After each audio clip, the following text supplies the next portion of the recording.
रूस के राष्ट्रपति व्लादिमीर पुतिन मंगोलिया दौरे पर पहुंचे हुए थे। बुधवार को वो अपने देश रूस लौट गए।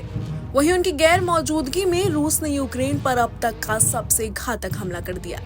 रूस और यूक्रेन के बीच लगभग पिछले 2 साल से युद्ध चल रहा है और इंटरनेशनल क्रिमिनल कोर्ट ने मंगोलिया की सरकार को उनकी गिरफ्तारी का आदेश दिया।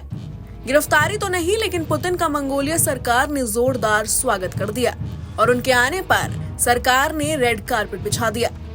मंगोलिया की राजधानी उलान बटार पहुंचने पर राष्ट्रपति पुतिन का ग्रैंड वेलकम किया गया। उन्हें गार्ड ऑफ ऑनर दिया गया।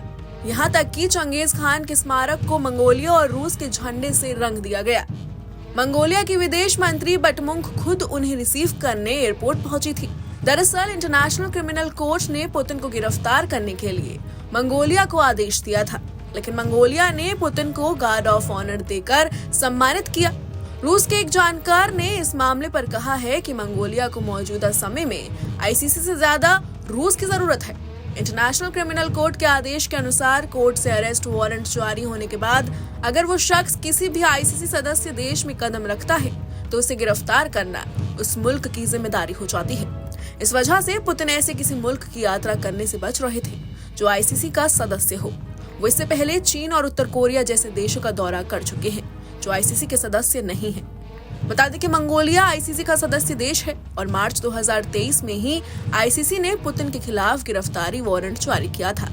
व्लादिमीर पुतिन को यूक्रेन से बच्चों के अपहरण और युद्ध के दौरान अपराध के लिए आरोपी बताया गया है। ऐसे में आईसीसी ने पुतिन को गिरफ्तारी करने का आदेश दिया था। गिरफ्तारी वारंट जारी होने के बाद से पुतिन अब तक 12 देशों की यात्राएं कर चुके हैं, लेकिन वो आईसीसी सदस्य देशों से बचते रहे हैं। वहीं रूस और मंगोलिया करीबी दोस्त हैं।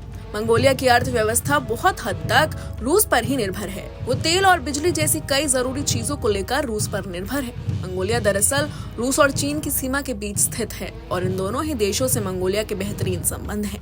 रूस और यूक्रेन को लेकर भी मंगोलिया का निष्पक्ष रवैया रहा है। वो दोनों ही पक्षों के साथ संतुलन बनाने में यकीन रखता है। हालांकि मंगोलिया जब पुतिन पहुंचे थे तो वहां उनका विरोध भी हुआ। उनकी मंगोलिया यात्रा के विरोध में लोग यूक्रेन का झंडा थामकर प्रदर्शन कर रहे थे। इस दौरान get war criminal Putin out of here का बैनर थामे लोग अपना विरोध जता रहे थे, लेकिन ये विरोध शांतिपूर्ण ढंग से किया जा रहा था। पुतिन के मंगोलिया दौरे से यूक्रेन भड़का हुआ है। यूक्रेन का कहना है कि मंगोलिया दरअसल एक वॉर क्रिमिनल को बचा रहा है, उसे इसकी कीमत चुकानी होगी। Bureau report, news nation. News nation अब व्हाट्सएप पर खबरों के ताजा अपडेट के लिए न्यूज नेशन के इस क्यूआर कोड को स्कैन करें।